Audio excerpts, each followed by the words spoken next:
Bonjour à tous. Officiellement, cette fois-ci, bienvenue au webinaire du CAPRES CCSI. Le webinaire d'aujourd'hui s'appelle « Justifier et déterminer les accommodements regards pratiques ».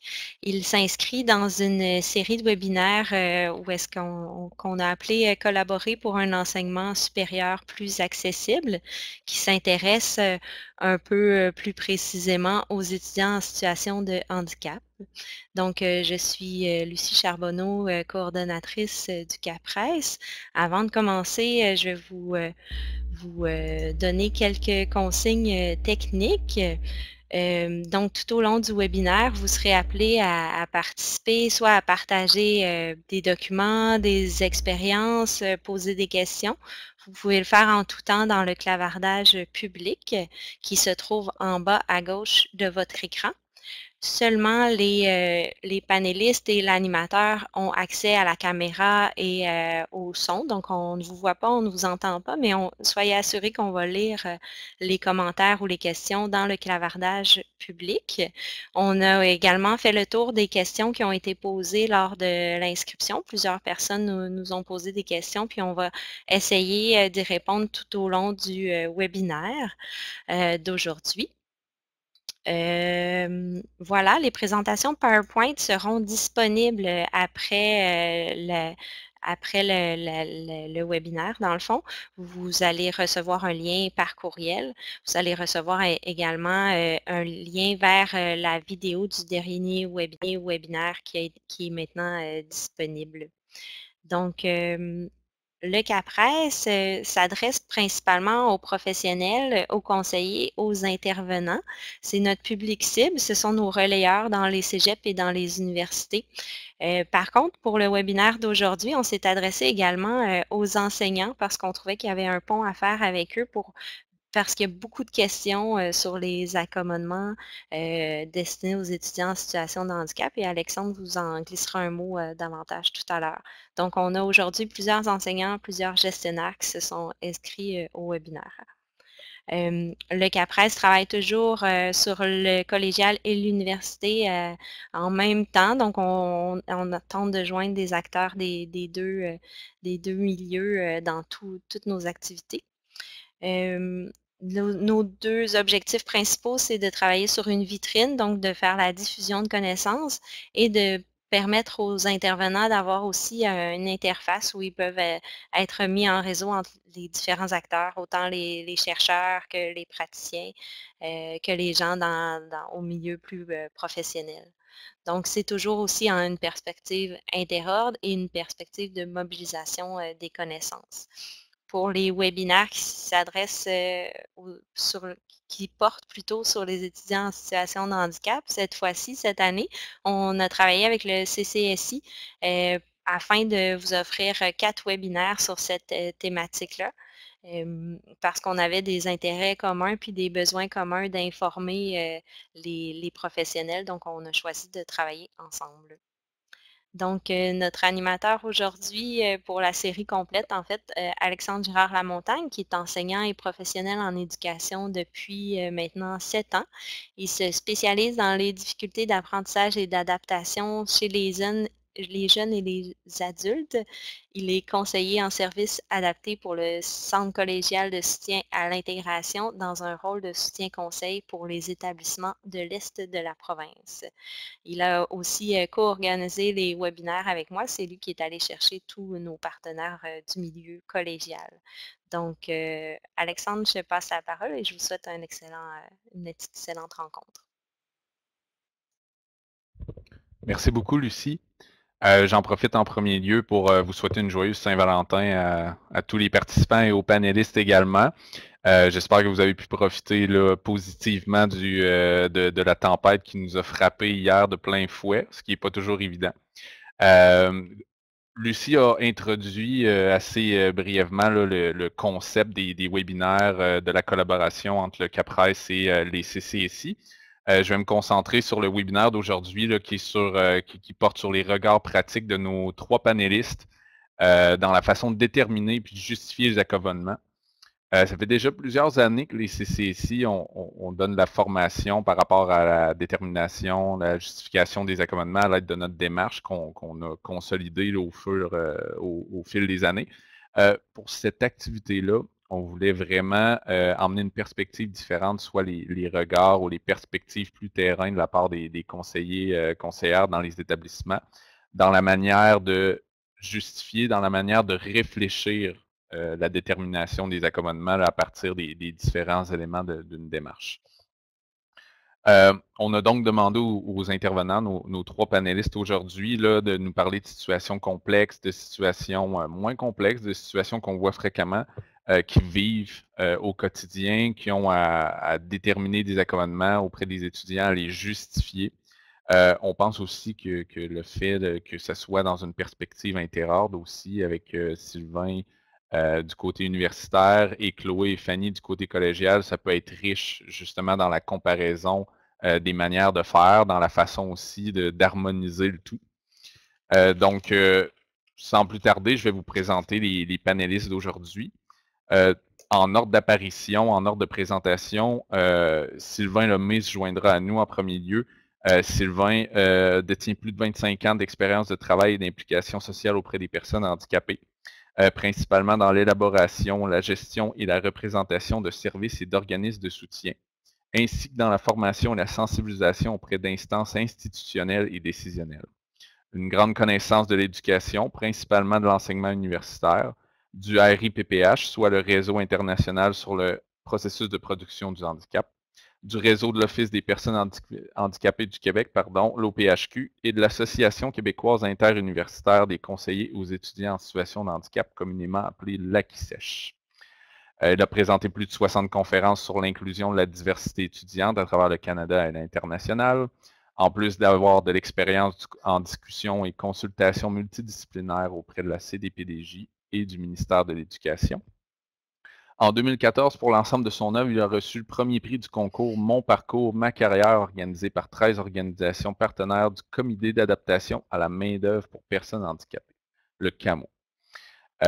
En deuxième position dans les présentations, on aura le plaisir d'accueillir Fanny Gravel, qui est conseillère en services adaptés au Cégep de l'Abitibi-Témiscamingue. Elle est titulaire d'un baccalauréat en psychoéducation et travaille au sein du réseau collégial depuis 2002 en tant qu'enseignante. Puis maintenant, depuis 8 ans, elle occupe le rôle de conseillère en services adaptés. Depuis plus de 25 ans, elle œuvre auprès des gens ayant divers besoins provenant de tout horizon, tels des centres de la petite enfance, les centres de jeunesse, les centres de réadaptation en déficience physique ou intellectuelle, ou en étant en famille d'accueil ou en ressources de type familial dans des classes d'enseignement régulier ou adaptées. Elle s'est toujours intéressée au développement de l'être humain et tente d'en savoir un peu plus sur sa manière d'apprendre, sur le fonctionnement du corps et du cerveau, l'influence que peuvent avoir ces relations, ces expériences et les interactions avec l'environnement. En troisième lieu, nous aurons le plaisir d'accueillir Chloé Godbout, qui est conseillère en services adaptés au Cégep Garneau. Elle est diplômée de technique en éducation spécialisée. Elle a un baccalauréat en enseignement en adaptation scolaire et sociale et un DESS en orthopédagogie. Elle œuvre au niveau collégial depuis 2015. Aussi des services en orthopédagogie. Elle a pendant 3 années en commission scolaire auprès de diverses clientèles jeunes. Et au fil des ans, elle s'est spécialisée dans l'évaluation des besoins et de l'intervention orthopédagogique auprès des étudiants ayant des troubles d'apprentissage. Donc, juste avant de passer à nos panélistes, je pense qu'il peut être pertinent là, pour les participants d'avoir peut-être une petite mise en contexte par rapport à la démarche de justification et détermination des accommodements qui a été élaborée là, par le CCSI en collaboration avec divers partenaires. Je vous présente brièvement l'organigramme qui représente, qui schématise dans le fond l'ensemble des concepts qu'on pourra peut-être traiter là, au fur et à mesure dans nos situations ou pas, là, selon le besoin. je vais vous synchroniser la manière avec laquelle on va regarder le tout. J'en profite aussi pour dire aux gens qui travaillent au sein des services adaptés, qui sont soutenus par les CCSI, là, qu'il va y avoir un guide un petit peu plus explicite qui va sortir dans les très prochains jours, prochaines semaines, là, par rapport à cette fameuse démarche-là. Le but, c'était de reprendre chacun des concepts que je vais vous présenter brièvement, puis de les expliquer ou donner davantage de détails pour soutenir les réflexions et pour soutenir la détermination, la justification des accommodements. Donc, en premier lieu, si on regarde la démarche un petit peu plus attentivement, je vais zoomer comme ça. Oups. On a en premier lieu, on part toujours de l'extérieur vers l'intérieur avec le respect des obligations légales et des concepts juridiques. C'est vraiment, bon, c'est tiré de tout ce qui encadre notamment la mise en place des accommodements raisonnables. Et bon, c'est vraiment ce qui encadre, dans le fond, les obligations du collège en lien avec l'intégration, avec l'inclusion des étudiants en situation de handicap. Donc, le cadre noir, c'est vraiment ce qui est plus juridique. Donc, les articles 10 et 12 de la charte, la loi assurant l'exercice des droits des personnes handicapées, le concept que chacun des étudiants est traité au cas par cas, qu'on doit avoir aussi la collaboration de l'étudiant quand on met en place des accommodements. Tout ce qui entoure aussi l'accès à l'information et la confidentialité lorsque les conseillers en services adaptés vont traiter, entre autres, avec des partenaires extérieurs pour aller chercher de l'information, pour mettre en place les accommodements les plus appropriés. Le concept, par exemple, de la bonne foi des deux parties, c'est-à-dire que l'étudiant doit aussi avoir certaines responsabilités dans la mise en place des accommodements, dans le succès aussi de ces accommodements-là, c'est-à-dire qu'il doit contribuer, qu'il doit s'impliquer dans la recherche de solutions, mais aussi dans les solutions qui sont proposées par l'établissement. Obligation de transparence et information donnée à l'étudiant, ça encadre une certaine partie du rôle du conseiller en service adapté qui est de donner les informations nécessaires à l'étudiant. Et les notions de sécurité pour la personne et pour les autres, on parle notamment de réfléchir lorsqu'on met en place un accommodement à la possibilité qu'il peut y avoir, que c'est sécuritaire non seulement pour l'étudiant, mais aussi pour l'ensemble des autres étudiants qui sont dans la classe ou dans le milieu là, qui est fréquenté par l'étudiant en question. On a les principes de base qui emmènent une perspective un petit peu plus organisationnelle, c'est-à-dire qu'on va organiser, par exemple, la mise en place des accommodements, la justification par les valeurs qui sont soutenues par l'établissement en question. Je ne sais pas si vous pouvez voir. Par les mandats spécifiques aussi qui sont attribués aux services adaptés. Par l'évaluation des besoins, par l'ajustement au fur et à mesure qu'on va mettre en place des accommodements, des services de soutien, par l'ajustement qu'on va en faire lorsqu'on évalue les impacts des accommodements, lorsqu'on évalue si véritablement on pallie les chances de réussite. Collaboration nécessaire de tous les acteurs, c'est-à-dire qu'on a aussi pas seulement les services adaptés, mais l'ensemble des services qui vont collaborer à la mise en place des accommodements et la notation de tous les renseignements au dossier, c'est-à-dire qu'on va garder des traces des actions qu'on va faire pour pouvoir offrir un meilleur service, offrir un meilleur suivi, un meilleur soutien aux étudiants. Lorsqu'on parle de principales actions optimisantes, on parle davantage d'orientation qui peuvent être prises si le besoin est ressenti, mais je vous dirais que c'est de plus en plus nécessaire par l'équipe des services adaptés. Donc, la collaboration, le suivi auprès des enseignants, les mécanismes aussi qui vont permettre de répondre rapidement aux besoins des étudiants lorsqu'il y a un besoin de dernière minute. La promotion des services aussi des services adaptés. Donc, la manière avec laquelle on va diffuser l'information pour que les étudiants soient informés rapidement et précisément là, des démarches qu'ils peuvent faire. La manière avec laquelle on va accueillir les étudiants qui proviennent du secondaire. On va voir aussi tantôt la manière avec laquelle on va préparer l'étudiant qui s'en va à l'université aussi. Référence réseautage, c'est la façon avec laquelle les services adaptés vont s'entourer soit de spécialistes ou de collaborateurs pour offrir les meilleurs services à l'étudiant. Les approches inclusives, ben, vous voyez que les approches inclusives vont prendre différentes orientations selon les établissements dans lesquels on est. Des fois, les services adaptés vont jouer un rôle un petit peu plus détaché. Des fois, ils vont être impliqués directement. La détection et le dépistage, la formation et le perfectionnement, donc c'est aussi des aspects sur lesquels on veut mettre l'accent.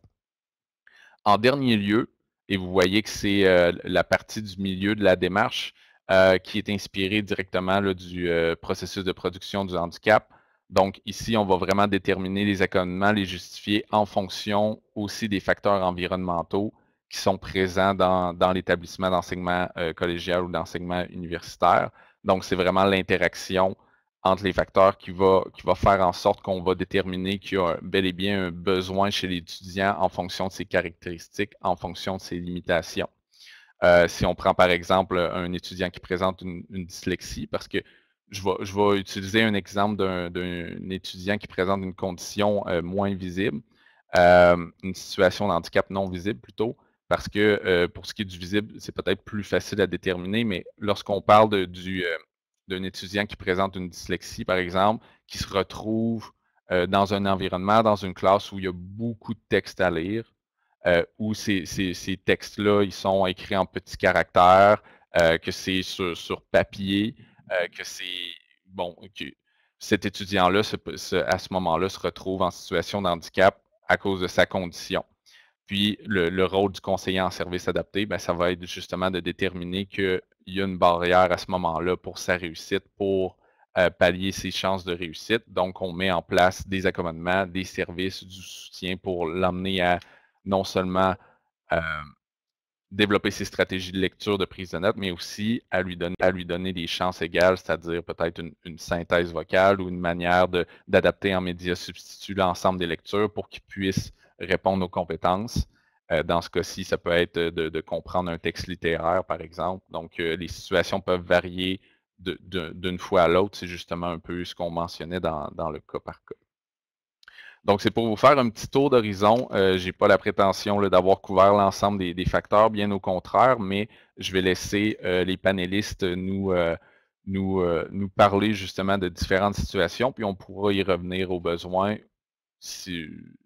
entre les différents panélistes ou à la fin dans la période de discussion. Donc, je laisse la parole à M. Lemay qui va nous faire sa présentation. Merci Alexandre, merci à Lucie de m'avoir proposé pour participer à cet événement-là. Je crois toujours à l'intérêt de la collaboration. Donc, je vais essayer de voir avec vous de façon sommaire, au regard des travaux des comités interordres et de la CISECH qui ont été faits par le passé avec les collèges et les cégeps. La première chose, c'est que l'éducation, pour moi, est un ensemble, est un art. Elle est une création perpétuelle qui progresse en provoquant des rencontres toujours nouvelles. Le système éducatif peut être donc défini comme un lieu où l'on enseigne et où l'on pratique l'art de la rencontre. C'est vrai pour la conseillère, le conseiller qui rencontre l'étudiant ou l'étudiante. C'est vrai pour l'enseignant ou l'enseignante qui reçoit cet étudiant-là dans le cours. Et c'est vrai pour l'étudiant ou l'étudiante qui se présente dans des services pour demander des besoins. Comment faire le lien dans cette rencontre-là pour que l'ensemble des acteurs puissent contribuer au respect, comme l'a dit Alexandre tantôt, des cadres et des obligations légales, mais aussi sur des principes de base qui sont l'accommodement raisonnable, qui est peut-être la plus belle chose et la chose la plus mal comprise dans l'ensemble du territoire québécois. Donc, on va essayer de voir ensemble, à partir de constats, comment mettre en place l'accommodement raisonnable. Le comité interordre qui regroupait l'Université de Montréal, l'UQAM, le Cégep du Vieux-Montréal et le Collège Montmorency avaient fait des constats en 2013 pour les professionnels. On avait fait le constat qu'il y avait un manque de connaissances spécifiques des nouvelles populations en situation de handicap. Ce que disait tout à l'heure Alexandre, c'est que 86%, 90% de la nouvelle population n'a pas un handicap visible. C'est donc moins évident au premier contact de sentir qu'est-ce qu'on peut mettre en place pour mieux accompagner ces personnes-là. Les procédures institutionnelles sont mal connues, nos mandats, nos responsabilités. La mise en place des services, maintenant, touche plus d'acteurs. Donc, comment rejoindre ces acteurs-là?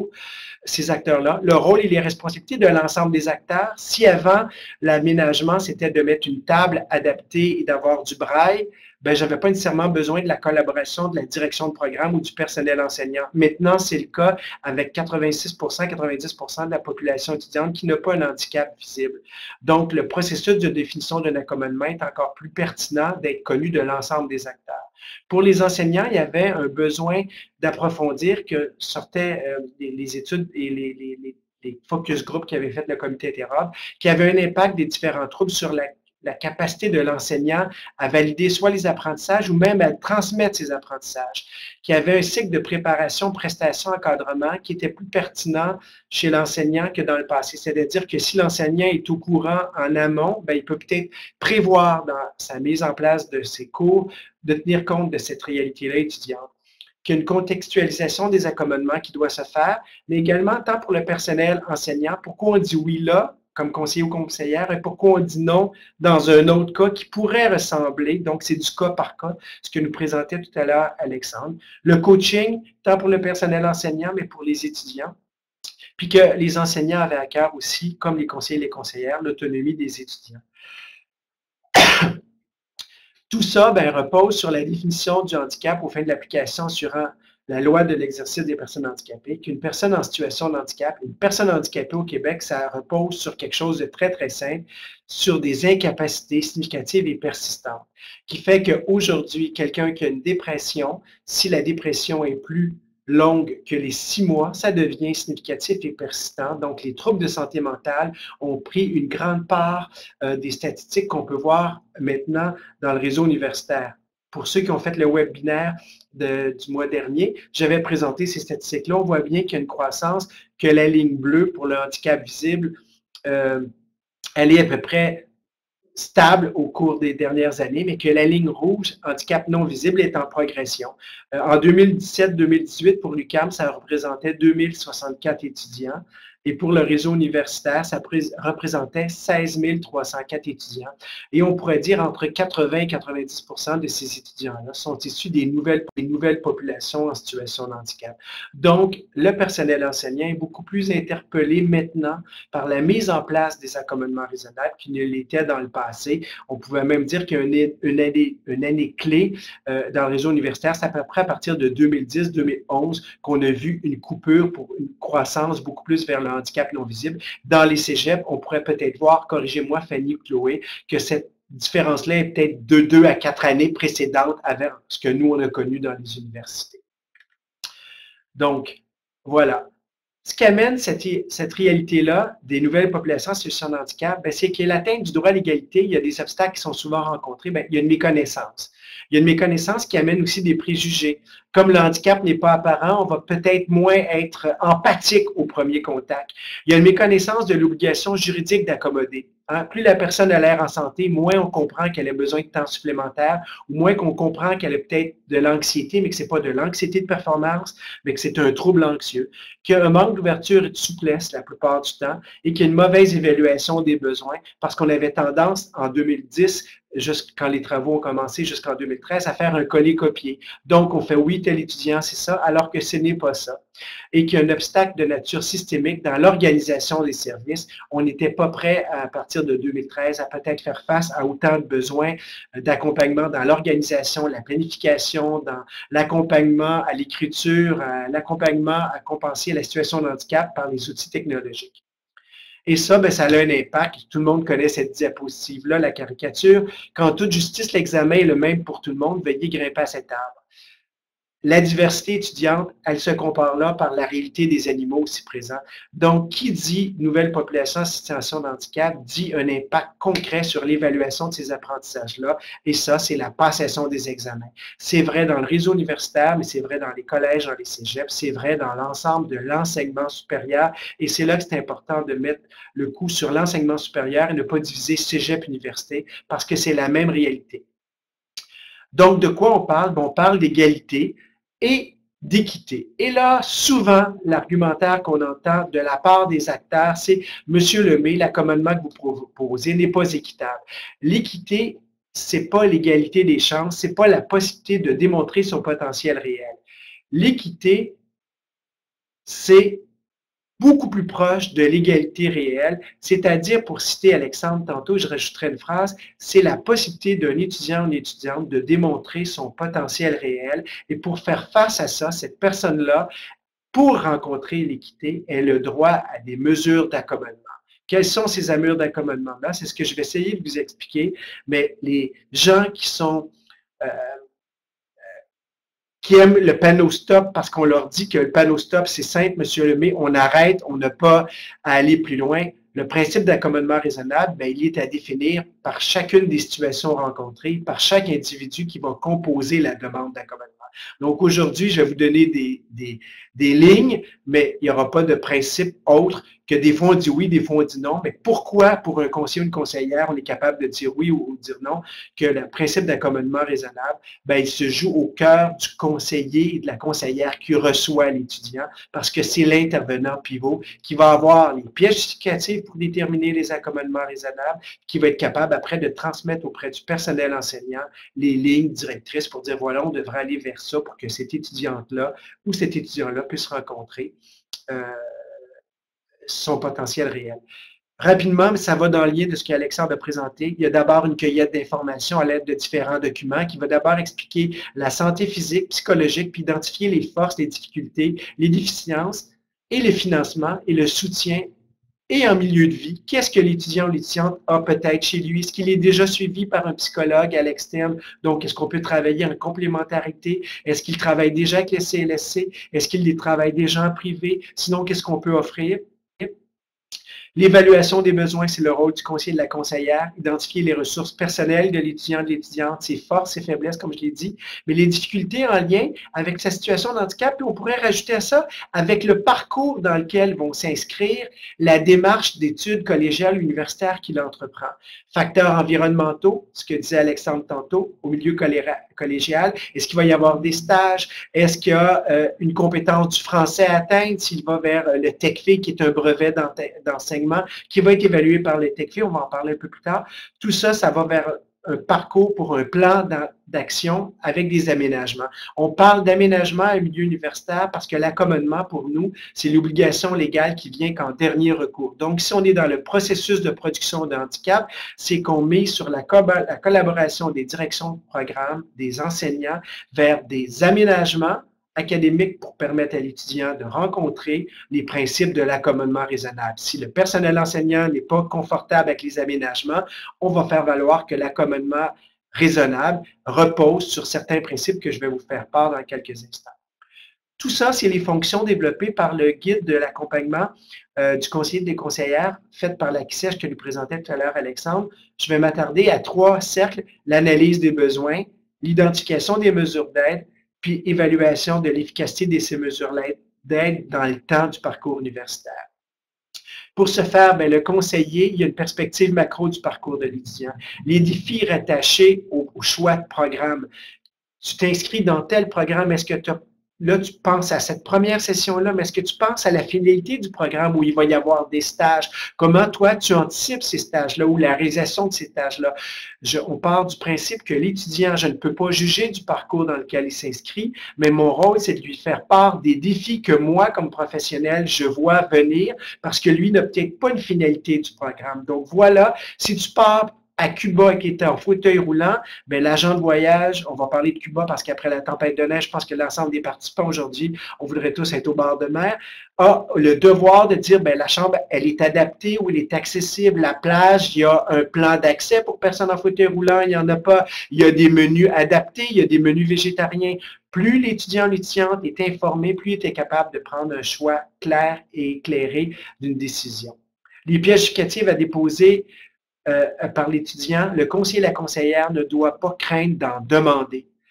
Une évaluation qui a été faite au primaire, c'est important, on peut en tenir compte, mais on doit la contextualiser parce que ce qui a été mis en place au primaire correspond à des facteurs environnementaux chez ces personnes-là qui étaient élèves dans un moment donné de sa vie. Donc aujourd'hui, si on veut bien évaluer, ben peut-être qu'on doit travailler avec l'étudiant, l'étudiante à une sécurité que j'appelle non fondé. C'est qu'on a mis ça en place dans un contexte donné, mais là, on a sécurisé l'étudiant là, mais c'est devenu quelque chose qui est acquis, alors qu'on doit travailler à d'autres sécurités mieux fondées. Considérer l'ensemble des recommandations de l'évaluation neurologique. Ne pas focuser seulement sur le temps supplémentaire. Les vieilles évaluations neuropsychologiques vous disent que c'est 30, 50% ou 100%. Les nouvelles évaluations neuropsychologiques vont dire que c'est d'accorder du temps supplémentaire. Et ça va beaucoup plus vite dans le sens réel de l'étude qu'a déposée la Commission des droits de la personne, disant que le temps supplémentaire, c'est un temps supplémentaire. Il n'y a pas une étude qui dit que c'est 1/3 ou 50%. Mais pourquoi on ne peut pas aller vers 1/3 ou 50%? C'est qu'on n'a jamais la durée réelle de l'examen. À moins que le personnel enseignant vous dise, oui, moi, mon examen, je l'ai chronométré, c'est un examen de 2 heures, mais je donne à tout le monde 3 heures. OK, s'il fait ça, l'enseignant, bien, il est déjà dans une perspective de pédagogie inclusive. Donc, de dire et de négocier avec un étudiant, oui, mais moi, monsieur Lemay, je veux mon 50% du temps, c'est un faux débat, parce qu'on n'a jamais l'heure juste. Donc, dire à l'étudiant, je vais travailler à donner du temps supplémentaire, mais j'aimerais ça que toi, tu travailles à regarder avec le personnel enseignant, ton enseignant, est-ce que c'est un examen à choix multiple? Est-ce que c'est un examen à développement? Si c'est un examen à développement, bien là, la technologie peut t'aider et ta dyslexie, on est plus dans le défi. Mais si c'est un vrai ou faux, si tu as la capacité d'avoir WordQ pour entendre le vrai ou faux, peut-être que tu n'en as pas besoin. C'est un quiz de 15 minutes.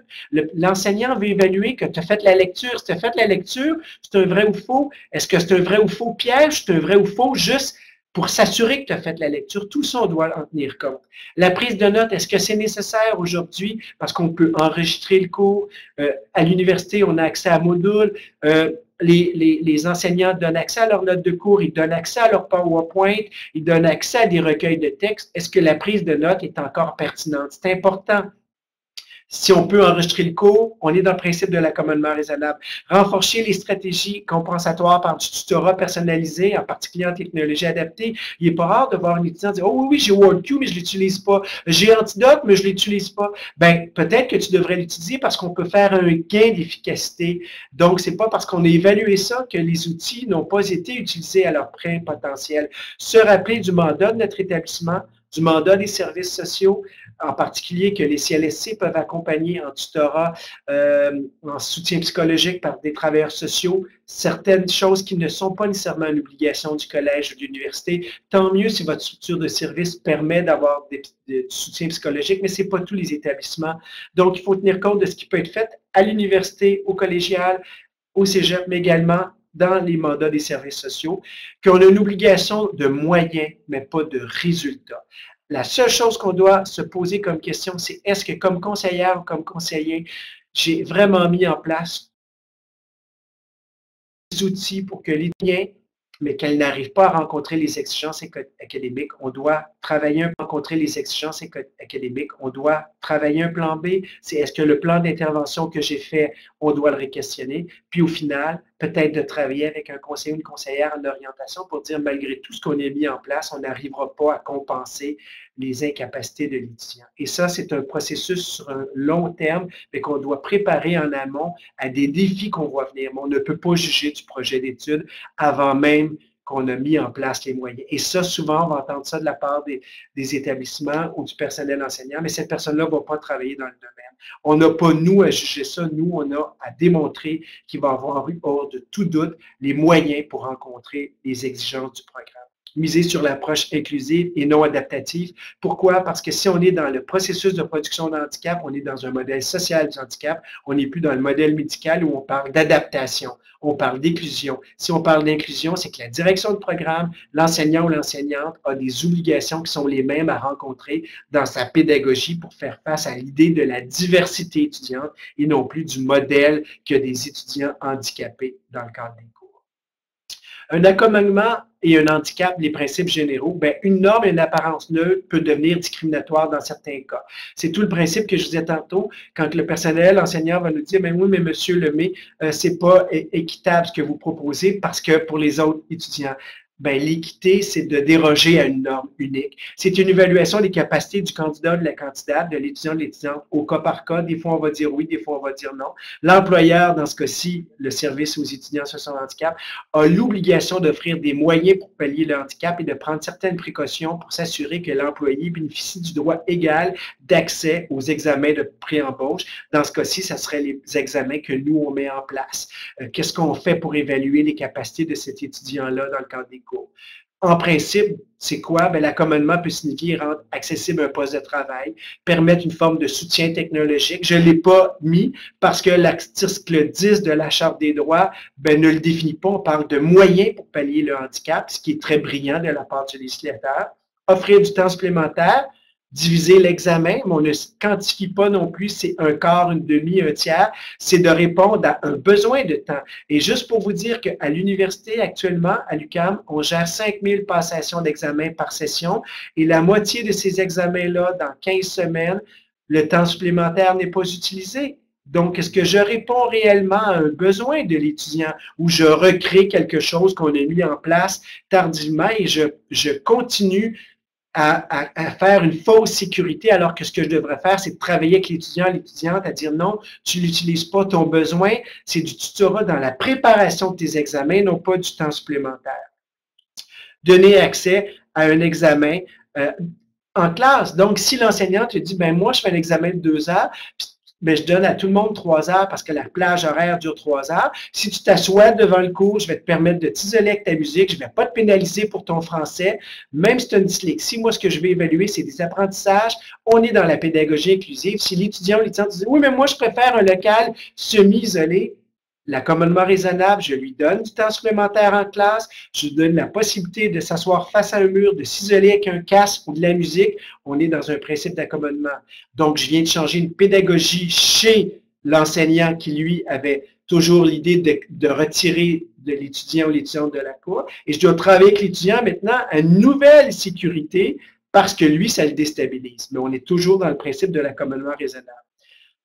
Bien, le comment, c'est qu'en tant que déciseur, le conseiller ou la conseillère a le leadership durant le traitement de la demande d'accommodement de rechercher sérieusement une solution. On évite l'improvisation. La demandeur a aussi des rôles et responsabilités. Et là, on a tendance à l'oublier, c'est-à-dire que tout revient au conseiller, à la conseillère, et là, le conseiller est prêt avec une direction qui dit, ben, on n'a pas tant les budgets pour faire ça, puis une direction de programme qui dit, oui, mais on ne veut pas faire ça parce que pour nous, ce n'est pas équitable. Qu'est-ce que le conseiller doit ou la conseillère doit avoir dans son dossier? C'est que la personne qui demande des accommodements a une responsabilité de déposer des pièces justificatives qui vont évaluer. Tantôt, je revenais, tu as eu du temps supplémentaire quand tu étais en 3e année parce que l'évaluation neuropsychologique disait que tu avais une dyslexie d'orthographie avec un trouble anxieux, un TDA. Maintenant, qu'est-ce que tu as développé, toi, comme capacité compensatoire? Puis, est-ce que tu as des assurances qui pourraient peut-être évaluer via un autre neurologue, non pas pour mettre en doute l'évaluation, c'est jamais ça qu'on fait, mais pour miser dans la cartographie du cerveau aujourd'hui, qu'est-ce qui a été développé chez l'étudiant ou l'étudiante pour arriver à réussir le secondaire, puis maintenant le cégep ou l'université.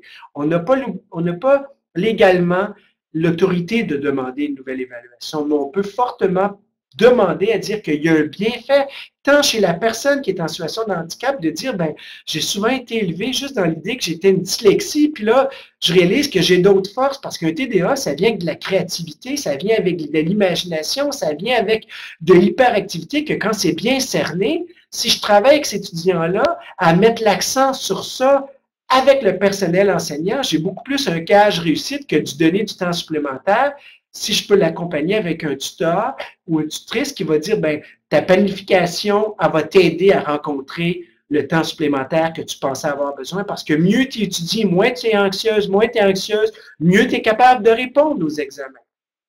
Donc, on peut organiser plusieurs rencontres avec la personne qui demande ça, présenter les besoins puis identifier les sources possibles de contraintes pour en arriver à un compromis. Et là, on pourrait parler, si tu rentres en éducation à l'université, pour avoir le brevet d'enseignement, tu devras faire le TECFE. Oui, mais j'ai fait l'épreuve uniforme de français au cégep et j'avais droit à antidote, j'avais droit à quelqu'un qui me corrigeait les choses, j'avais droit qui me montrait les fautes, là, j'exagère, mais j'avais droit à tout ça. Le brevet d'enseignement, c'est une capacité transversale de l'étudiant qui va devenir enseignant au primaire ou au secondaire, qui doit connaître le français hors de tout doute. Et pour l'évaluer, le TECFE n'évalue pas ce que l'épreuve uniforme du français. On évalue la capacité de rédaction, mais la capacité de comprendre la langue, le lexique, et d'être capable de voir venir chez un élève les fautes de français, puis le sens des mots pour être capable de les comprendre et de les appliquer.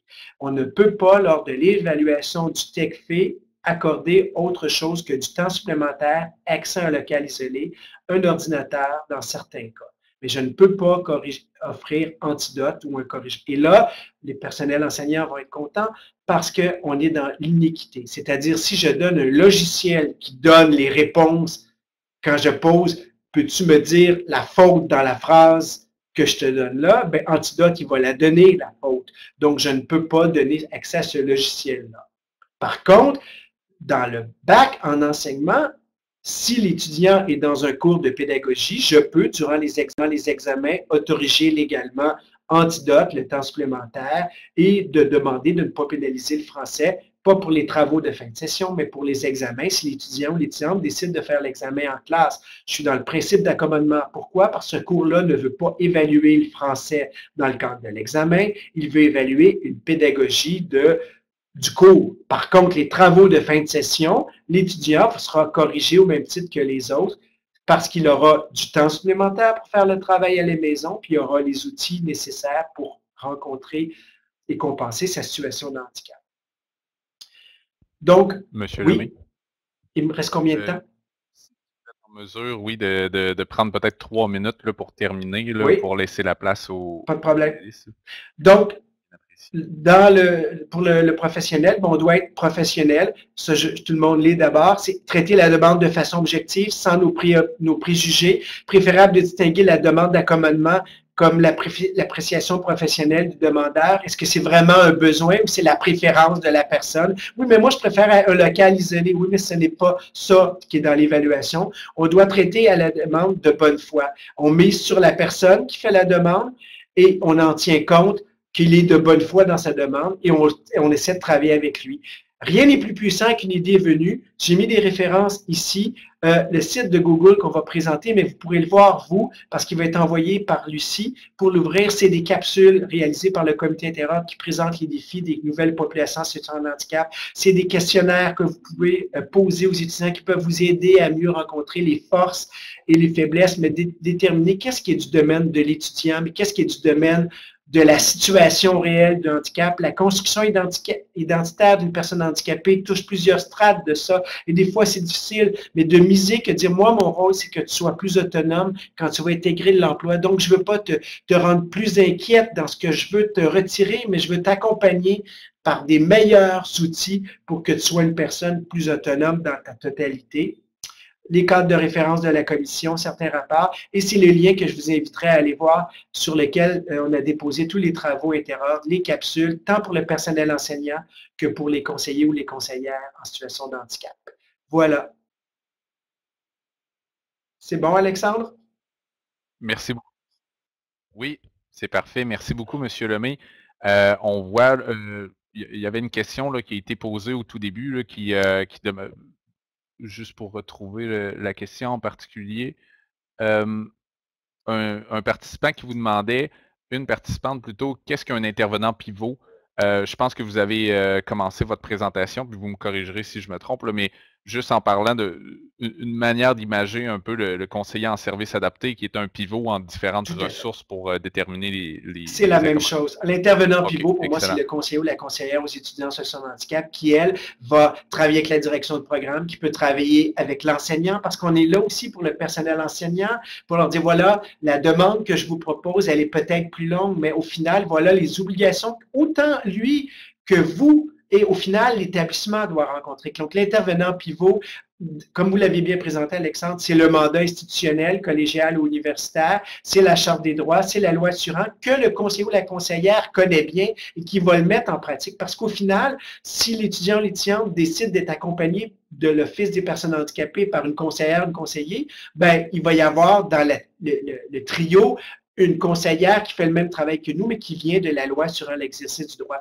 Donc, c'est cette personne-là qui connaît bien l'ensemble des ressources, tant à l'interne qu'à l'externe, qui est la conseillère ou la conseillère aux étudiants sur son handicap, qui va sensibiliser l'ensemble des acteurs aux obligations puis à la réussite universitaire ou collégiale. Merci beaucoup. Vos propos ont fait réagir aussi. Il y a eu des réactions de la part des participants. J'aurais tendance à y revenir là, à la suite des présentations des deux autres participants. Bien sûr. On va voir peut-être différentes perspectives qui vont emmener justement cette discussion-là ou la différence dans les perspectives. Donc, je vais passer tout de suite à Madame Gravel, Merci. qui va nous présenter, dans le fond, son rôle et ses différentes situations abordées. Et bonjour tout le monde, est-ce que vous m'entendez bien?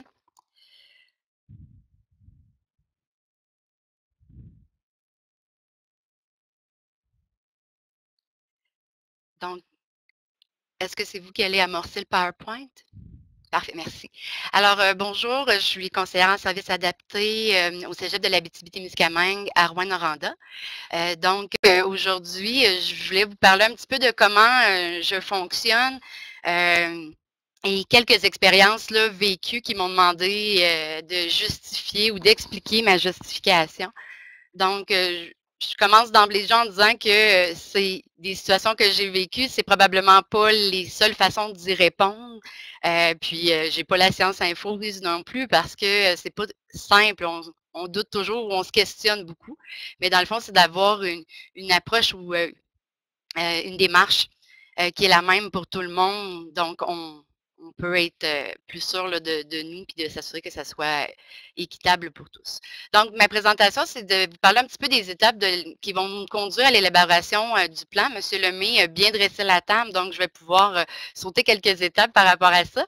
Je voulais vous présenter quelques outils utilisés, vous parler un peu de comment on procède pour la collecte de données, puis vous présenter là, 3 situations qui nous ont amené là, des questionnements, puis où il a fallu là, préciser nos justifications auprès des gens qui nous avaient abordés. Alors, j'ai résumé dans le fond les étapes qui ont été présentées tantôt. Une des questions qu'on avait reçues préalablement, c'est comment vous fonctionnez, c'est quoi la durée du processus. Donc, au départ, il y a une demande de l'étudiant qui provient habituellement du secondaire dans la majorité des cas et on l'invite à nous faire parvenir, bien sûr, les documents de diagnostic, une copie de son plan d'intervention.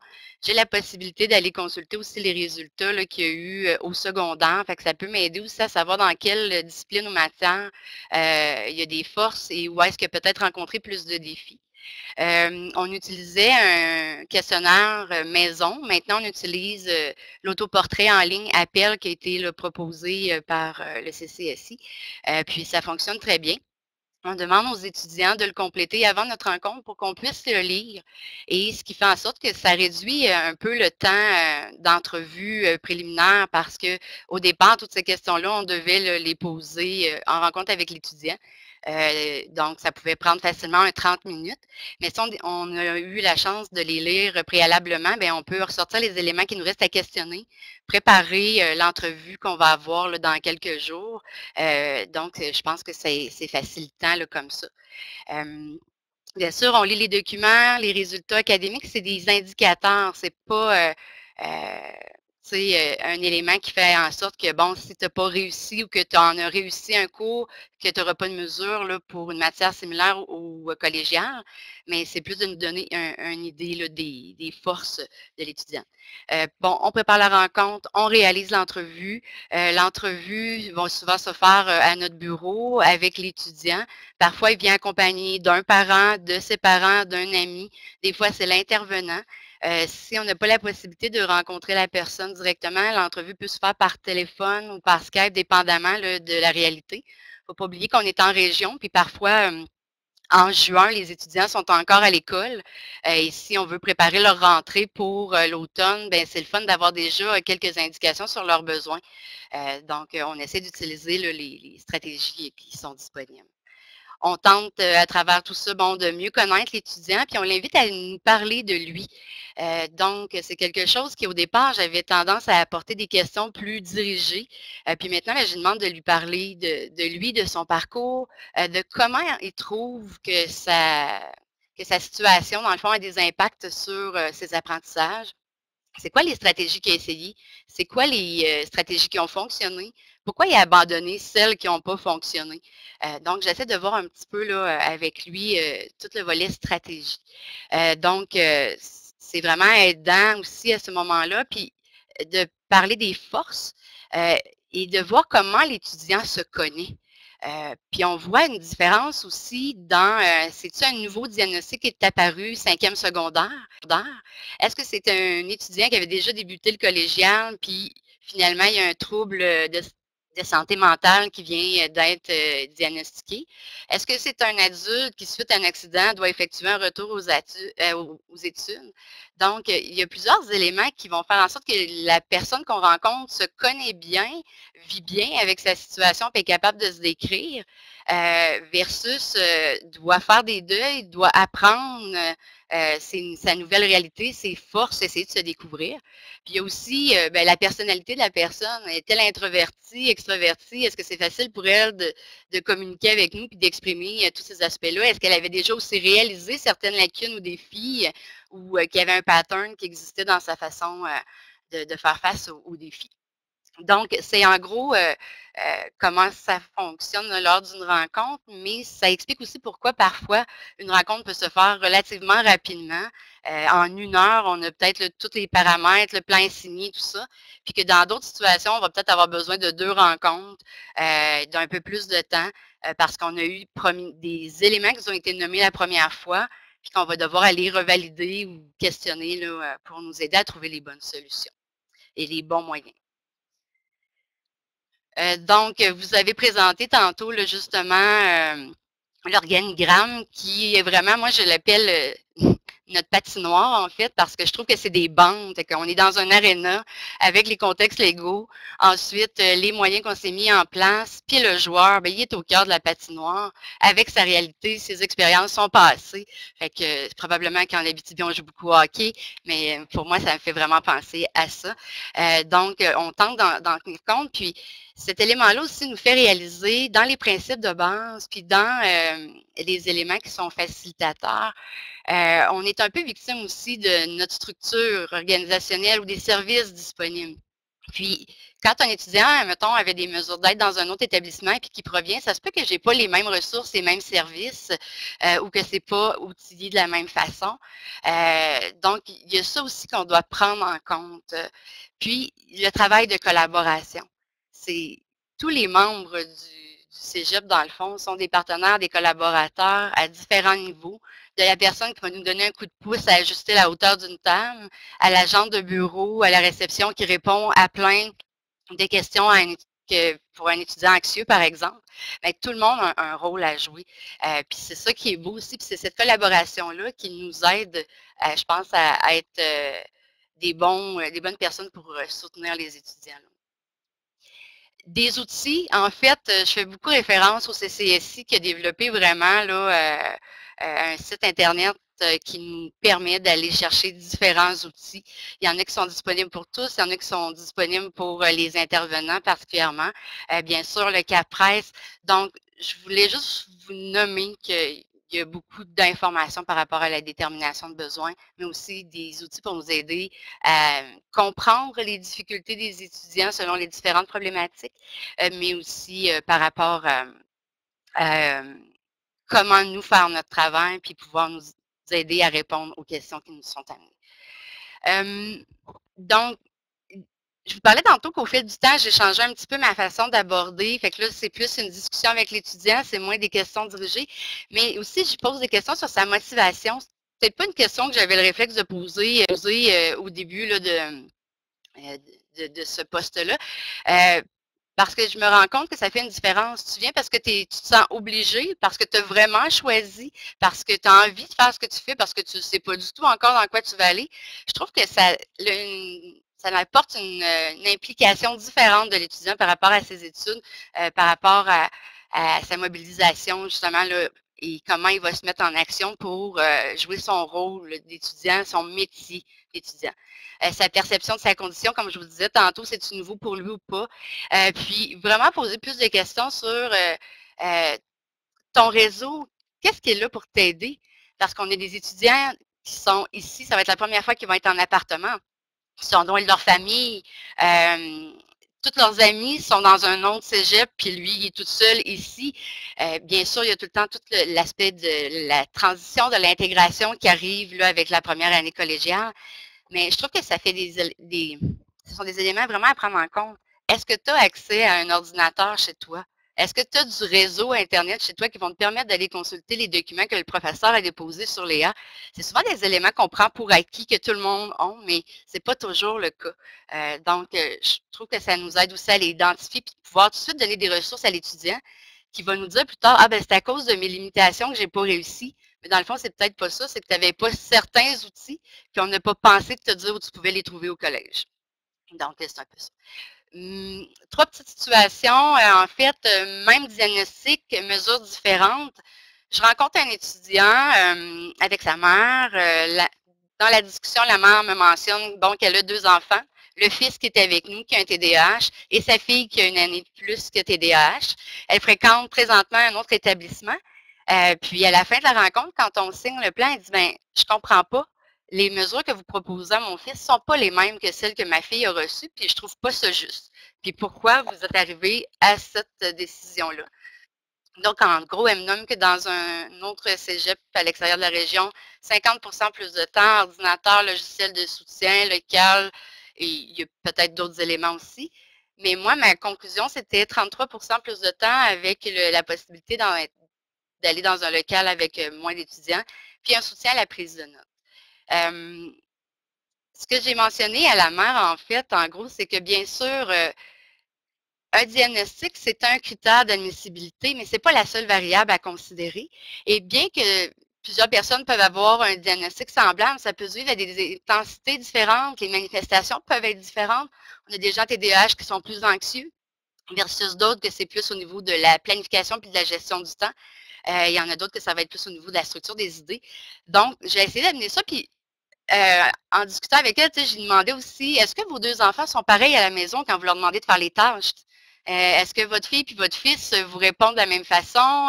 Lequel a la chambre la plus ordonnée? Puis là, la mère qui me regarde en souriant, je venais d'établir un lien avec elle, puis elle se rendait bien compte qu'effectivement, ils ne manifestaient pas leur TDAH de la même façon.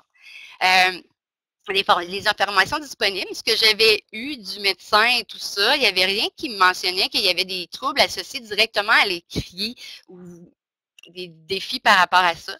Je suis allée, lire les documents que l'étudiant m'avait, les informations qu'il m'avait données avec le appel, notre questionnaire qu'on utilise en ligne maintenant, les résultats du secondaire. Puis en cours de route, l'étudiant m'avait mentionné aussi qu'il avait commencé une nouvelle médication en secondaire 5, ça avait bien été, que quand il y avait eu le 33% qui s'était ajouté dans cette matière-là, il y avait vraiment eu une différence. Puis il y avait eu quand même là, des bons résultats, 80 quelques aux dernières évaluations en français. Dans notre discussion, si j'avais demandé comment il jugeait son habileté à utiliser l'ordinateur, à faire des textes et tout ça. Puis il me disait, hey, moi, je préfère papier. Là. Moi, l'ordi, c'est difficile pour moi de m'y retrouver là-dedans. C'était tous des éléments qui avaient fait en sorte que j'avais estimé que le 33% plus de temps, ça convenait à l'étudiant. Il y avait des stratégies, des outils, des moyens. Et j'ai rassuré la mère en disant, il y a des services qui existent au cégep. Je lui ai nommé l'inventaire des ressources, le café, le tutorat, la disponibilité des enseignants, ma disponibilité à moi, puis que c'était un travail, dans le fond, c'est une responsabilité partagée. Le plan est établi, mais c'est une photo de maintenant. C'est un élément qui est évolutif, qui est progressif et que l'étudiant avait à me nommer aussi en cours de session, ça va-tu ou ça ne va pas? Je rencontre des difficultés à tel niveau. Et j'essayais beaucoup de les questionner aussi sur le processus. Quand tu fais face à une difficulté, tu penses qu'elle vient d'où, pourquoi, à quel niveau ça bloque en lecture, en compréhension ou dans ton processus de rédaction et tout ça. Donc, je pense que j'ai pu répondre à la mère qui a dit, OK, ben oui, je comprends bien, puis je pense qu'il va être bien soutenu, mon fils, et il a très bien réussi. On n'a pas eu à réajuster de temps, développer certaines stratégies en cours de session. Donc, c'était une des mises en situation. L'autre mise en situation qui m'est arrivée à l'occasion, c'est un étudiant performant. Est-ce que c'est un besoin ou un privilège? Un étudiant dans un cours a le droit à des accommodements. Il faut savoir que les enseignants, on leur transmet comme information les mesures d'aide principalement. Donc, ils ne connaissent pas nécessairement la source là, ou le diagnostic associé. Il vient de corriger le premier examen. L'étudiant à mesure d'aide qui a utilisé du temps supplémentaire ordinateur avec la version électronique de l'examen a eu des bons résultats et même qui est au-dessus de la moyenne de son groupe. Fait que le professeur lui dit, je ne veux pas qu'il utilise les mesures d'aide, il n'y en a pas de besoin, ça devient un privilège. C'est pas juste pour les étudiants de ma classe, puis il y en a qui ont des grandes difficultés, puis qui ont même échoué. Puis on est en mathématiques, fait que je ne comprends pas pourquoi il utiliserait des mesures d'aide qui sont pour l'aider dans l'écriture. Donc, ce que j'ai discuté avec l'enseignant, c'est, je comprends qu'il est en mathématiques, mais les besoins de l'étudiant, dans le fond, se situent au niveau des défis de lecture, d'écriture, de la gestion des émotions, de l'attention. Et il doit prendre connaissance des questions. Il y a donc un processus de lecture, de réflexion, de structuration de ses idées, tout ça. Et dans toutes les matières, on a une politique de français qui fait en sorte que il doit faire attention à la qualité de son français écrit parce que, bon, dépendamment des matières, c'est de 10% à 30% en littérature. Donc, on a discuté de ça ensemble, de lui faire valoir les difficultés que ça peut amener à l'étudiant de gérer le tout, mais que le but, pour nous, c'est de venir pallier les impacts des limitations qui sont significatives et persistantes. Donc, il y a un trouble qui a été identifié. Ce n'est pas juste un étudiant qui a une difficulté dans une matière donnée qui est les mathématiques ou la mémorisation et traitement des formules mathématiques, mais c'est vraiment un trouble qui est là. Et moi, ce que je veux, c'est de pallier les limitations puis de permettre à l'étudiant de démontrer les pleines capacités aussi. Donc, ça se peut que c'est un étudiant qui vaut 80-90 et qu'on a réussi à mettre en place les mesures d'aide. On a soulevé, par exemple, l'aspect des compétences à évaluer. Donc, je lui ai mentionné que c'est lui l'expert du cours et c'est ce qui va être évalué et tout ça, et qu'on peut revoir s'il y a certains éléments qui deviennent un privilège. Je pense entre autres à soins, où il y a des évaluations qui concernent la connaissance, les définitions des mots et tout ça. Fait que c'est sûr que si l'étudiant a des défis semblables, mais antidote, avec l'option dictionnaire, devient un privilège. Mais dans ce temps-là, on a essayé de voir comment on peut le soutenir. Fait qu'on fait faire l'examen en 2 étapes. On commence avec les outils standards sans antidote. On sauvegarde la copie après qu'elle est faite comme sa correction. Ensuite, on débloque antidote. Il fait la correction de la qualité du français. On sauvegarde la 2e copie. Puis, on fait une comparaison avec un mécanisme qu'il y a dans Word qui s'appelle comparer. Et on transmet les 2 copies à l'enseignant. Fait qu'il peut voir qu'est-ce qui a été modifié facilement. Être sûr qu'il n'y a pas eu là, des modifications en lien avec les réponses. Mais l'étudiant, lui, a été quand même soutenu là-dedans. Ce sont des éléments, des pistes de réponse qu'on avait apportées dans cette situation-là. Il y en aurait probablement eu d'autres. Et l'autre situation que je voulais vous apporter, c'est la collaboration, les ajustements du soutien. J'ai un enseignant en littérature qui me contacte pour me dire qu'il est préoccupé par la réussite d'un étudiant parce qu'il pense que ces mesures ne sont pas adaptées. Quand il a fait la correction de la première partie, il voit bien qu'elle comprend la tâche et tout ça, mais elle n'est pas arrivée à donner le nombre de mots qui est exigé. Puis elle n'a pas eu le temps de finir puis de faire sa correction. Fait qu'il dit, elle n'a pas eu assez de temps, les mesures que tu donnes ne sont pas adéquates. Donc, on peut-tu faire quelque chose? Qu'est-ce qui est possible de faire? Donc, ce que je disais à l'enseignant, c'est que je trouvais ça intéressant qu'il me contacte par rapport à ça et que oui, on peut collaborer. C'est eux qui sont les premiers intervenants. Dans le fond, ils sont toujours avec les étudiants. Ils les voient au quotidien, ils voient qu'est-ce qu'ils vont pas, les stratégies. L'étudiant, est-tu impliqué? Fait-tu ces exercices? Il va-tu poser des questions? Ils utilisent-tu ces mesures? Y en a-tu une démarche de correction? Ils ont tellement d'informations à nous transmettre. Et nous, quand on a vu l'étudiant, 1 heure dans notre bureau, qui nous a fait un portrait basé sur sa réalité, ses expériences passées du secondaire, c'est difficile pour lui de dire comment il va se que ça va être capable de se transposer au collégial avec les défis, les exigences et tout ça. J'étais bien contente. On a essayé de voir les stratégies. On a proposé aussi à l'étudiante d'utiliser peut-être plus le café, le bal et tout ça. Et on a fait des ajustements par rapport à l'utilisation d'un ordinateur, mais sans logiciel de correction au départ, parce que ce qu'on voulait, c'est de permettre à l'étudiante de transmettre ses idées à l'écrit, de pouvoir les déplacer, les reconfigurer parce que quand elle faisait à la main, elle écrivait ses idées, elle passait son temps à réeffacer pour refaire sa structure de phrase et tout ça. Et puis on se disait, bien, ça fait son plan à l'ordi, déjà les idées vont être là, elle va pouvoir les recopier par la suite, puis ça va peut-être aider. Puis effectivement, on n'a pas eu besoin d'ajouter du temps supplémentaire, mais l'utilisation de l'ordinateur dans ce cas-là, avec WorkPad, a permis de soutenir l'étudiant. Donc, c'est juste pour montrer que cette collaboration-là est importante. On a tenté de réajuster. Puis, dans le fait aussi que les besoins ou le plan peut être revisé puis que c'est un aspect qui est évolutif, bien, je pense qu'on gagne à échanger, à communiquer ensemble. Puis souvent, les enseignants, quand on fait face à une difficulté ou que l'étudiant nous nomme quelque chose, bien, si on l'aborde, souvent, il y a des solutions à nous proposer. J'ai un enseignant qui me disait, mais pourquoi je ne ferais pas mon examen en 2 parties? Comme ça, il n'y aurait pas de problème. La partie qui est connaissance, la partie qui est structure. Super. Moi, je ne voulais pas vous imposer quelque chose. Puis c'est le fun d'avoir cette possibilité-là d'échanger avec eux. Puis ça l'aide. C'est l'étudiant qui est gagnant et qui est en mesure de démontrer sa pleine capacité par la suite. Donc, dans ce cas-là, j'ai tenté de voir avec l'enseignant, c'était quoi les informations qu'il y avait. Est-ce qu'on avait des copies de ces évaluations qui nous permettaient de voir qu'est-ce qui était arrivé, comment ça en était sorti, parce que je veux justifier, puis je veux garder des traces à mon dossier. Je ne veux pas juste dire, ah, je suis arrivé avec un ordi comme ça par miracle, sans qu'on sache pourquoi. Puis, on est plusieurs intervenants, fait que de laisser des traces aussi dans le dossier. Et oui, ça se peut aussi qu'au moment où la personne a rencontré le médecin puis qu'il a rempli le formulaire en cochant des limitations, ça peut ressortir autant les défis à organiser ses idées à l'écrit et tout ça. Parce que lui aussi, dans le fond, dans sa discussion, il y a peut-être des éléments qui n'ont pas été amenés ou abordés. Parce que ce n'est pas tous les étudiants qui ont la possibilité de rencontrer des spécialistes pour faire des évaluations. Aussi, on a beaucoup de documents qui nous proviennent. Peut-être des fois, il y a des informations qui sont manquantes. Donc, on est allé aussi consulter dans la littérature qu'est-ce que je connais sur le TDAH, qu'est-ce que je connais sur les défis, tout ça. Je sais que j'ai passé mon temps. Alors, pas de réponse absolue. Merci beaucoup de votre écoute. Merci beaucoup, Fanny.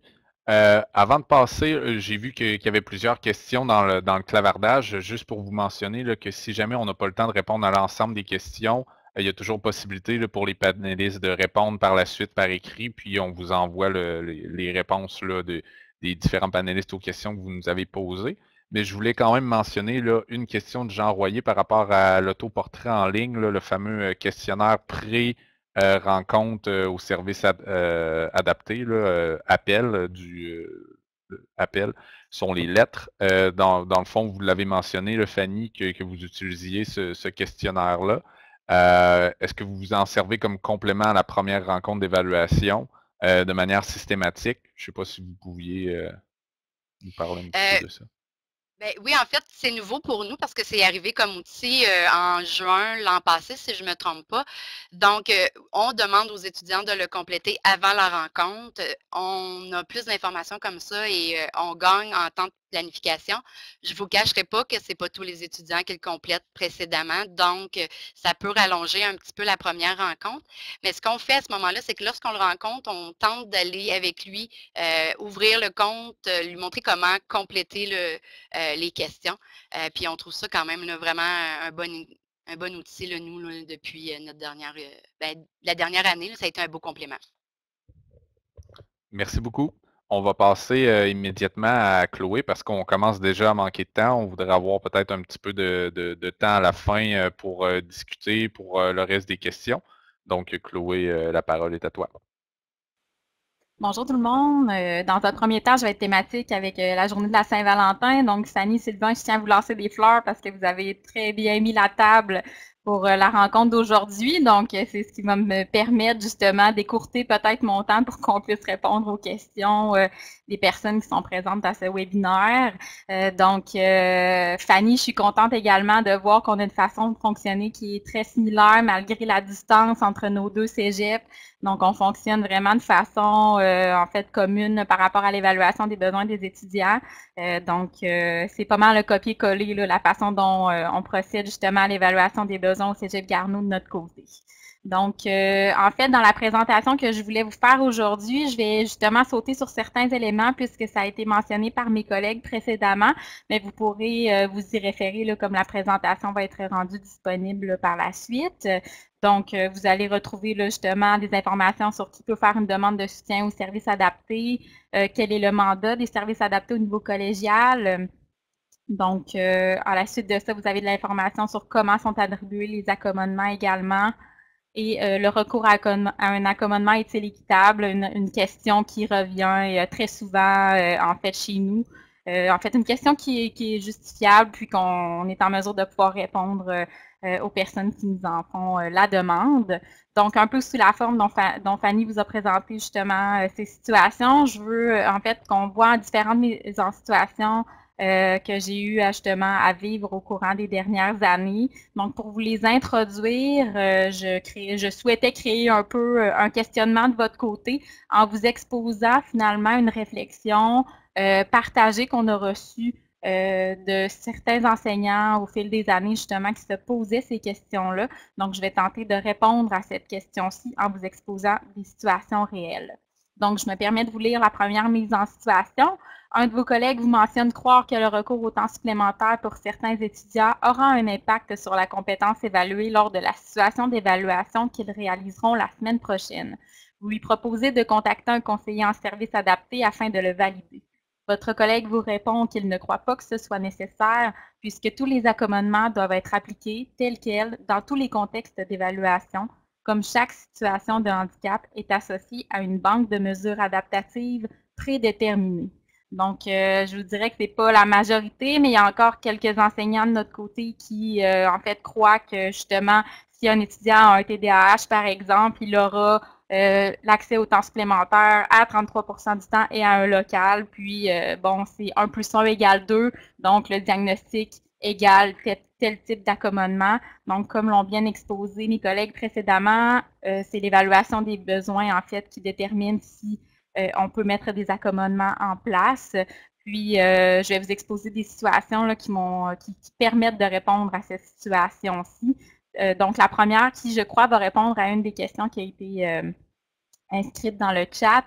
Donc, j'ai rencontré une étudiante il y a quelques années qui avait été référée justement par un enseignant puisque l'étudiante avait fait mention à son enseignant qu'elle avait un diagnostic d'un trouble déficitaire d'attention avec hyperactivité, d'un trouble anxieux généralisé et d'une situation de misophonie. Donc, pour les personnes qui ne savent pas ce que c'est, la misophonie, en fait, c'est une situation qui occasionne le fait qu'on entend de façon très accentuée des sons précisément et ça peut créer énormément d'anxiété, voire des troubles obsessifs compulsifs aussi par le fait même. Donc, une situation quand même assez complexe lorsque j'ai reçu et lu le rapport d'évaluation du professionnel qui avait justement rencontré l'étudiante dans un premier temps et posé les diagnostics.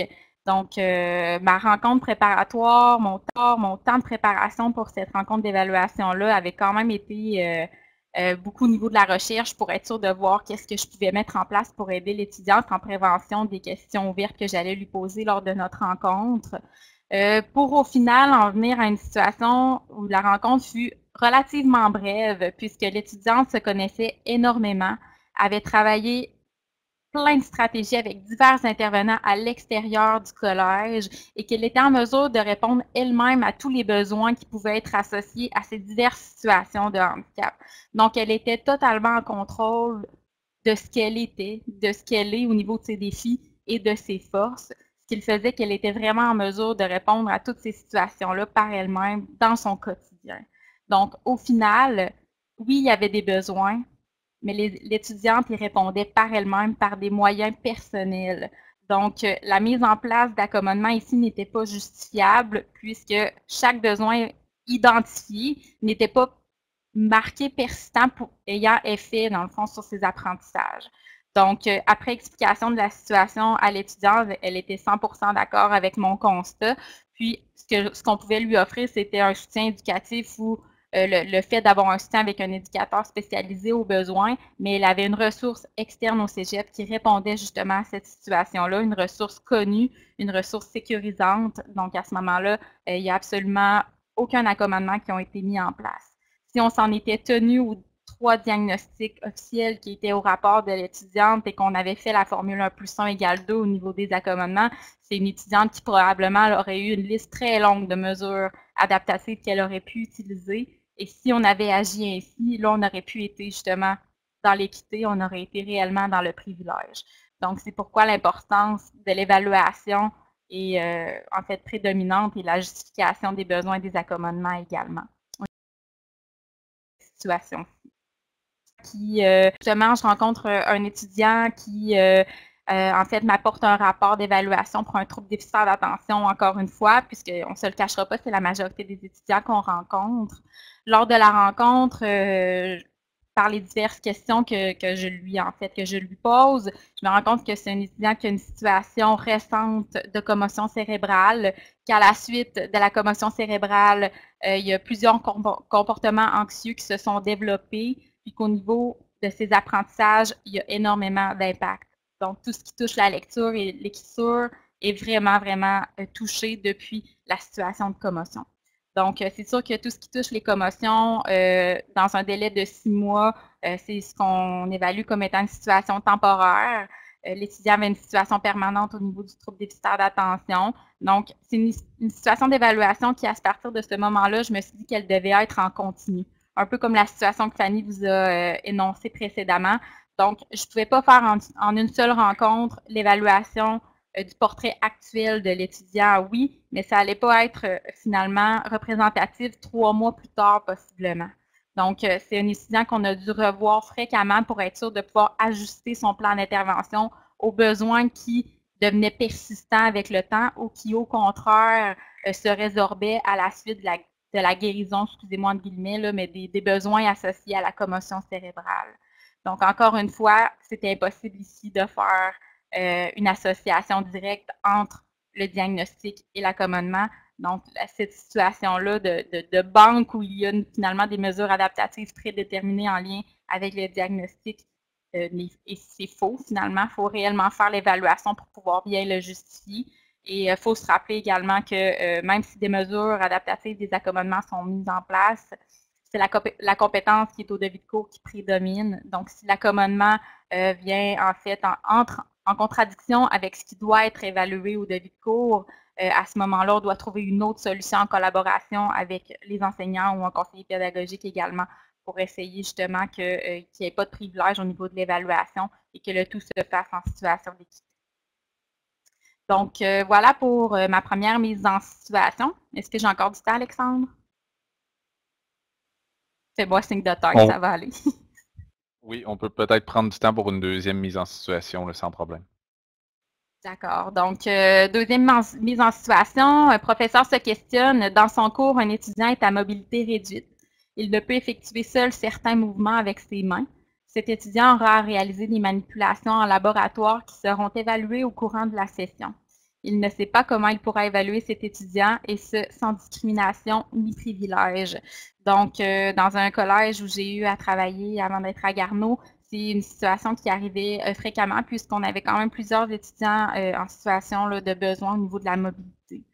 Donc, dans une situation comme celle-ci, on a dû travailler en collaboration avec les professeurs dont les cours étaient impliqués, puis également un conseiller pédagogique, puisqu'on devait à ce moment-là décortiquer les compétences qui étaient au devis de cours pour être sûr de pouvoir mettre en place des accommodements qui allaient justement ne pas occasionner une situation de privilège chez les étudiants qui allaient être évalués.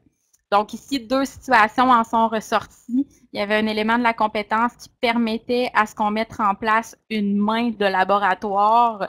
Donc, l'étudiant devait démontrer par la compétence qu'il maîtrisait la connaissance des étapes du laboratoire et non la maîtrise qu'il devait faire avec ses mains. Donc, au niveau des services adaptés, on avait eu à engager une étudiante qui était dans le même groupe pour justement réaliser manuellement ce que l'étudiant lui dictait comme action. Pourquoi est-ce qu'on avait privilégié une étudiante qui était dans le cours plutôt qu'une accompagnatrice? En fait, c'est parce que l'étudiante connaissait le vocabulaire, connaissait les outils, et c'était à ce moment-là beaucoup plus, en fait, réel pour l'étudiant de devoir nommer. Dans le fond, l'action-réaction était beaucoup plus facile à faire dans cette situation-là, plutôt que de devoir expliquer ce qu'est un bécher à une personne qui ne maîtrise pas le vocabulaire des outils scientifiques, par exemple, qui sont utilisés en laboratoire. La deuxième situation dans la compétence en laboratoire, c'est que les manipulations devaient être faites par la personne même. Donc, à ce moment-ci, par l'évaluation qui avait été faite par divers intervenants, dans le fond, à l'IRDPQ, les personnes qui soutenaient l'étudiant et nous-mêmes, l'évaluation était que ce n'était pas possible de le faire à ce moment-là. Donc, dans une situation où l'évaluation était impossible pour cet élément de la compétence-ci, malheureusement, mais si on voulait justement rester dans sans discrimination ni privilège, la note de 0 a dû être attribuée à l'étudiant pour cet élément de la compétence-ci qui ne pouvait pas être démontré comme étant maîtrisé par l'étudiant. Donc, c'est vraiment du cas par cas. Puis, en fait, c'est souvent des situations hors du commun comme celle-ci qui captent un peu l'attention des gens, mais il y a toujours une possibilité en situation de collaboration de trouver une solution qui, justement, nous permet d'être sans discrimination ni privilège pour tous les étudiants.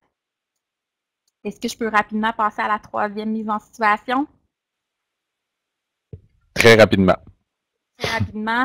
OK. Donc, vous discutez avec un collègue, il se demande quoi répondre à certains de ses étudiants qui l'ont questionné à l'effet que l'un de leurs pairs ait accès à des accommodements, temps supplémentaires, fonctions d'aide technologique pour réaliser ses examens, alors que celui-ci se situe à plus de 80% de moyenne dans les cours. Donc, ça va être complémentaire et donc, bref, à ce que Fanny vous a déjà mentionné précédemment, je voulais vous exposer deux situations. En fait, une situation où justement une étudiante est en situation de handicap par rapport à un diagnostic de fibromyalgie et d'arthrite. Donc, deux situations qui lui occasionnent énormément de douleurs physiques, d'épuisement, de fatigabilité. Donc, à ce moment-ci, c'est une étudiante qui est, oui, très performante sur le plan scolaire, mais qui, malgré la situation, a besoin d'accommodement. Donc, par rapport à l'évaluation des besoins, on a dû justifier pourquoi le temps supplémentaire devait être utile justement pour une étudiante qui, aux yeux de tous, peut avoir justement l'air de ne pas avoir de défi parce que ça ne paraît pas, c'est pas un handicap qui est visible dans ce cas-ci. Donc, les périodes de temps supplémentaires lui permettent justement de prendre des temps de pause, par exemple, pour s'aider à gérer la douleur, s'aider à justement à réactiver la circulation sanguine dans ses membres, dénouer un peu ses articulations. Donc, toute la notion de gestion de la douleur est énormément présente en situation d'évaluation. Donc, c'est pourquoi, par exemple, ici, une étudiante qui est très performante peut avoir accès à des mesures d'accommodement. Encore une fois, c'est la justification du besoin qui nous permet de mettre en place des accommodements comme ceux-ci. Et en fait, j'avais une autre situation à vous exposer, mais je crois que je n'abuserai pas plus du temps pour qu'on puisse échanger tous ensemble sur vos questions. Merci beaucoup, Chloé. J'ai choisi quelques questions là, parmi celles dans le clavardage, là, soit qui ont peut-être été moins répondues ou qui amènent une certaine... qui pourraient compléter, dans le fond, vos présentations. Lélia Tabar qui disait « Merci de l'exemple du TECFE pendant l'exposé de M. Lemay. Une iniquité liée aux conditions de travail ultérieures. » Dans le fond, ce que vous expliquiez dans la manière de dire à l'étudiant du TECFE que c'était pas possible d'utiliser les fonctions d'aide. Elle posait la question « Des enseignants disent la même chose pour justifier un refus d'accommodement. Leur autonomie professionnelle leur donne-t-elle cette expertise? » Non, pas du tout. Quand on engage un professeur en neuropsychologie, on ne l'engage pas comme neuropsychologue. On l'engage pour donner un cours en neuropsychologie. Le rôle du collège ou de l'université, c'est d'émettre un diplôme et que dire que cet étudiant-là, cette étudiante-là a fait les apprentissages nécessaires pour mériter un diplôme. Après, si on se pose la question si l'étudiant sur son handicap va travailler, bon, on devrait poser la question aux 399 autres qui sont dans le même amphithéâtre, est-ce qu'ils vont devenir comptables, parce qu'ils font un bac en sciences comptables, il va y avoir sur le marché du travail des filtres, puis des gens vont vouloir travailler avec certains individus, nonobstant qu'il y ait une situation de handicap ou pas. Le milieu bancaire affectionne énormément les gens qui ont des TDA. Pourquoi? Pour leur hyperactivité, puis parce que le travail est beaucoup plus, non pas en silo, mais collaboratif. Donc, les forces de l'un comblent les faiblesses de l'autre, puis ainsi de suite. Ce qui n'est pas la norme à l'université ou au collégial. À l'université ou au cégep, il y a des examens, mais dans la vraie vie, il n'y a pas d'examen. Donc, la finalité du programme d'études, c'est d'intégrer l'emploi, mais la finalité du collège ou de l'université, c'est d'évaluer des apprentissages qui correspondent à une diplomation. Après l'intégration à l'emploi, il y a des conseillers à l'emploi qui font le même travail que nous dans les collèges ou les universités, qui s'appellent des CEMO, qui vont travailler à collaborer, à intégrer à l'emploi certaines personnes plus lourdement handicapées que d'autres. Merci, M. Lemay. Donc, il faut démystifier ça. Merci beaucoup. Une autre question posée aussi par Mme Tabar par rapport à l'autonomie. À votre avis, à quel moment dans son parcours collégial, universitaire, les étudiants en situation de handicap devraient-ils développer l'autonomie? On parle ici de la fameuse autonomie auquel Chloé faisait référence lorsqu'on parlait de l'étudiante qui avait développé des stratégies nécessaires à pallier, dans le fond, ses limitations. Croyez-vous que les conseillers en services adaptés aient le mandat de les aider à atteindre ce stade? Peut-être que Chloé ou Fanny, vous pouvez répondre, là, une des deux par rapport à cette question-là. Oui, ben en fait, l'étudiante, c'est sûr que c'est une situation où elle a été amenée à développer différentes stratégies pour répondre à ses besoins depuis l'enfance. Donc, c'est des situations de handicap qui étaient connues depuis longtemps.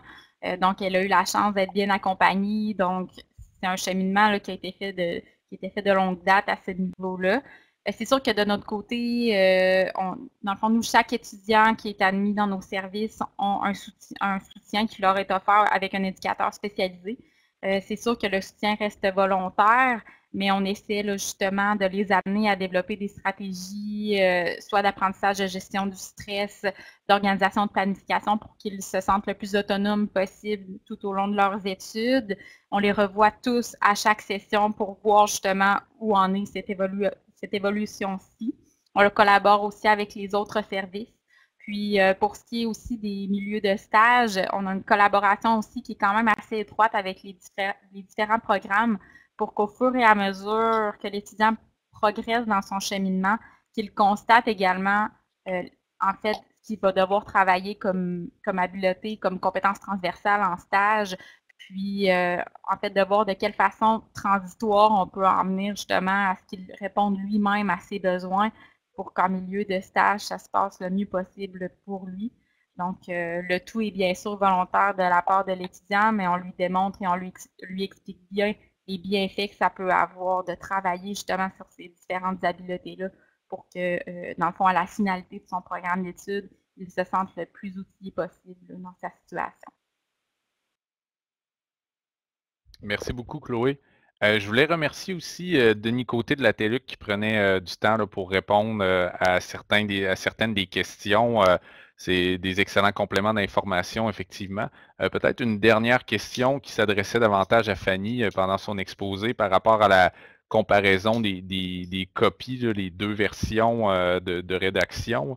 Laurence Forest qui posait la question, comment ça fonctionne pour comparer les copies sur Word? Je viens de transmettre là, la démarche par courriel à Mme Charbonneau, fait qu'elle va pouvoir là, les déposer, mais en gros, il faut sauvegarder la première copie avec un nom du fichier. Ensuite, on sauvegarde la deuxième copie avec un deuxième nom. Et c'est dans l'option de vérification et de revision dans Word qu'il y a une option qui s'appelle Comparer. Et là, on va chercher les deux documents qui ont deux titres différents à comparer. Et ensuite, on peut faire le processus. C'est Word, en fait, qui gère le tout, c'est le logiciel. Puis ensuite, il y a une procédure pour imprimer les marques pour voir c'est quoi les changements. Fait que j'ai fait parvenir là, une note qu'on avait fait à l'interne. Donc, la mise en page n'est peut-être pas l'idéal, mais l'information principale est là. Merci beaucoup, Fanny. Peut-être une petite question rapide pour terminer, étant donné qu'elle sera très rapide à répondre. Combien de conseillers en services adaptés êtes-vous dans vos cégeps respectifs, Fanny et Chloé? Puis, je le répète, là, mais pour le reste des questions, il y aura possibilité d'y répondre là, par écrit, puis de publier les réponses là, en même temps que le webinaire. Au Cégep de l'Abitibi-Témiscamingue, on fonctionne avec 3 pavillons. Donc, au pavillon de Rouen, on est 2 conseillers en services adaptés depuis 2 ans. Puis, à Amos et Val-d'Or, là, il y a un conseiller adapté, je veux dire à peu près mi-temps, là, mais c'est pas tout à fait ça. Là, mais... Donc, en somme, on est 4 personnes différentes, mais pas tous à temps plein.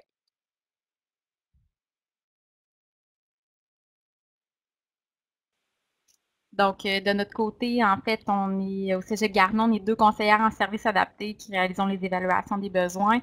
Puis, les suivis sont réalisés par la suite là, par une équipe de 4 éducateurs spécialisés. Donc, on collabore étroitement, là, tout le monde ensemble là, pour être sûr justement de bien répondre aux besoins des étudiants tout au long de leur cheminement scolaire.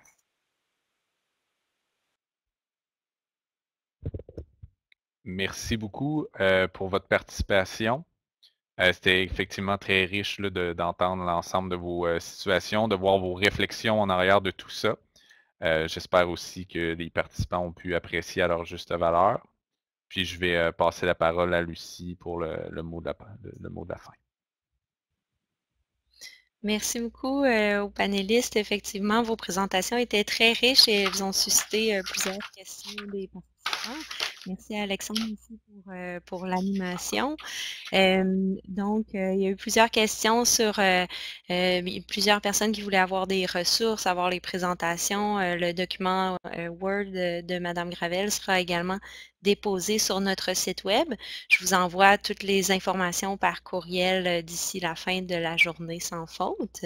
Vous aurez aussi accès à l'enregistrement du webinaire d'ici quelques semaines. N'hésitez pas à le partager à vos collègues si vous avez trouvé le contenu utile.